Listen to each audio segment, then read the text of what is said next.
college football is truly a pyramid in terms of the power structure.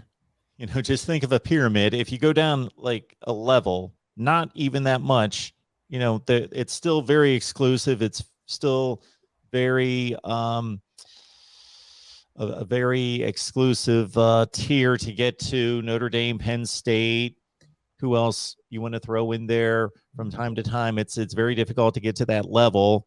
But man, Alabama, again, under Saban, and certainly in this playoff, even when they haven't won the national championship like this past year, even when in 2019 they didn't even make the playoff, I would argue that they were good enough.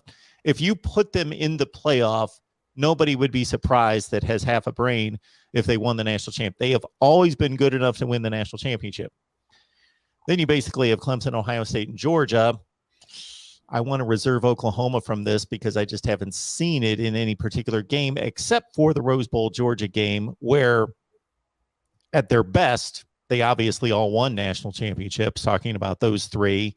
And then even basically every year, good enough, even when they didn't make the playoff, they were good enough to make the playoff. When Georgia didn't make the playoff, could they have been in the playoff? Yes. Ohio State, same thing. Clemson, same thing.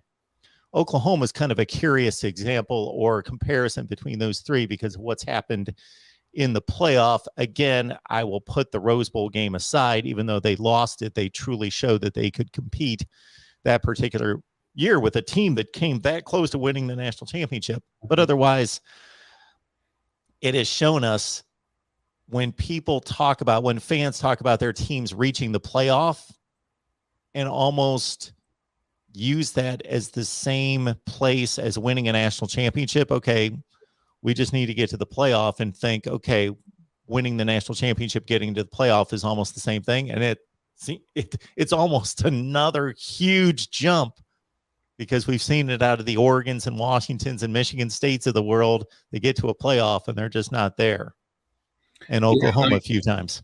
Yeah, you're absolutely right, and I think that's the next step. I don't know that that's necessarily a goal for this team this year, obviously, but yes, no, I think that's the next step. And from your point of in the maturation of getting from really good to great is winning that playoff game. So I think winning that playoff game obviously doesn't put you at the top of the mountain, but winning that playoff game does show that okay, you've made the strides to become competitive in the playoffs, competitive to the point that you've won a playoff game, but and put yourself in a position to potentially win a national championship. And I think I think Oklahoma's doing all the right things. The staff that they've put together.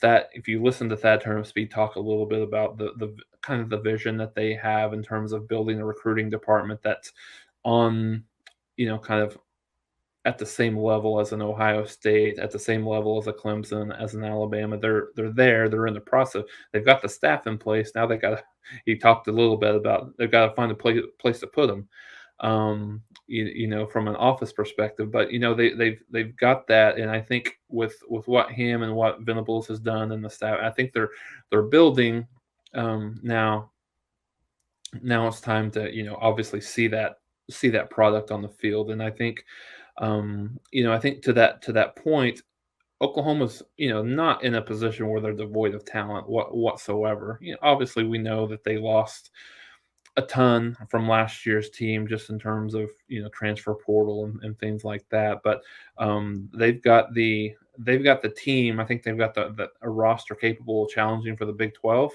And, if you challenge for the Big 12, obviously you put yourself in a position to potentially make the playoffs. So all that'll play out, of course. But then I think it'll be very interesting to see what the difference is with this team looking on the field. I think at a high level, we expect a more disciplined team, a tougher team, a more aggressive team, a team maybe that plays with a little bit more emotion than they've done in the past. But just in terms of what that looks like from a position perspective will be really fun to watch. And I think there's been a couple of comments around this, and I think it's probably the most intriguing spring game that I can remember in quite some time, just because of, if nothing else, just because of all of the all of the newness. And I know it won't be at this level because it's a different time, different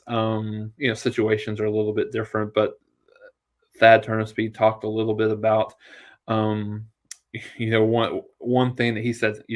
He said, I have nightmares about this. Even to this day. I think it was his first year with Saban there.